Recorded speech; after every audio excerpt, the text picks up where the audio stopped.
जय हिंद दोस्तों, स्वागत है आपका अपने YouTube चैनल अकुश स्टडी गारंटी पर।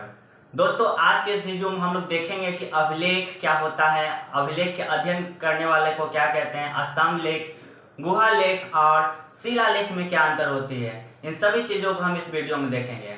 तो सबसे पहले देखते हैं दोस्तों हम लोग क्या कि ये अभिलेख क्या होता है, क्या अभिलेख क्या होता है और अभिलेख को कौन लोग लिखते हैं या कौन लोग लिखवाते थे।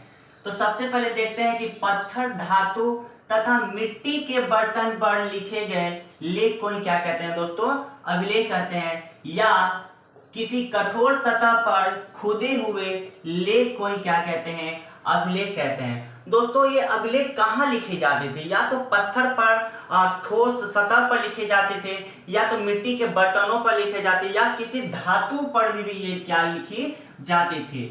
अगर किसी धातु पर या पत्थर पर या किसी कठोर सतह पर जो लेख लिखा जाता था उसे ही क्या कहते थे दोस्तों, अभिलेख कहते थे।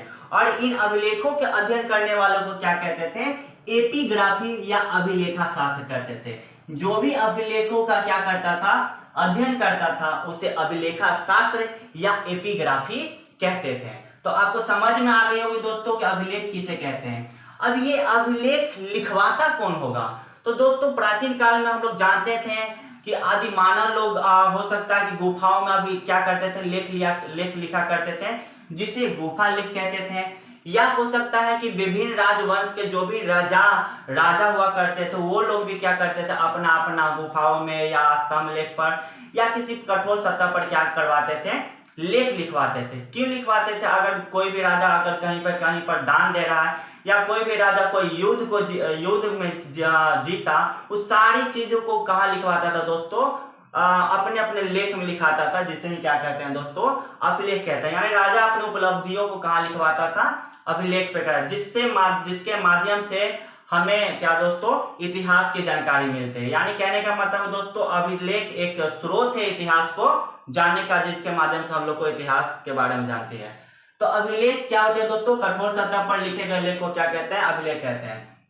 उसके बाद हम लोग शिलालेख देखते हैं। क्या दोस्तों, छोटे पत्थरों पर लिखना ही क्या कहलाता है, शिलालेख कहलाता है। दोस्तों, कहीं ना कहीं आपको लगता होगा कि अभिलेख और शिलालेख अंतर होता है, कहीं ना कहीं सेम ही है, लेकिन अभिलेख जो होता था बड़े बड़े पत्थरों पर लिखा जाता था, कठोर सतह पर लिखा जाता था, और ये शिलालेख जो है छोटे पत्थरों पर लिखा जाता है। क्या दोस्तों, छोटे पत्थर के समान शिलालेख पर या किसी छोटे दीवारों पर लिखा गया लेख को क्या कहते हैं दोस्तों, शिलालेख कहते हैं। जैसे गिरनार पर्वत है, क्या दोस्तों, गिरनार पर्वत है, वहां पर अशोक ने कई अपने क्या लिखा है दोस्तों, शिलालेख लिखवाए। उसी तरह से क्या होता है दोस्तों, स्तंभ लेख। क्या स्तंभ के समान ऊंचे पत्थरों पर लिखना ही क्या कहलाता है दोस्तों, स्तंभ लेख कहलाता है। दोस्तों, हमने अभिलेख जाना, शिलालेख जाना, अब यह स्तंभ लेख क्या होता है। स्तंभ यानी आज के जमाने में कह सकते हैं पिलर टाइप, जब ऊंचा ऊंचा स्तंभ होता है, खंबे की तरह होता है, उस पर कोई राजा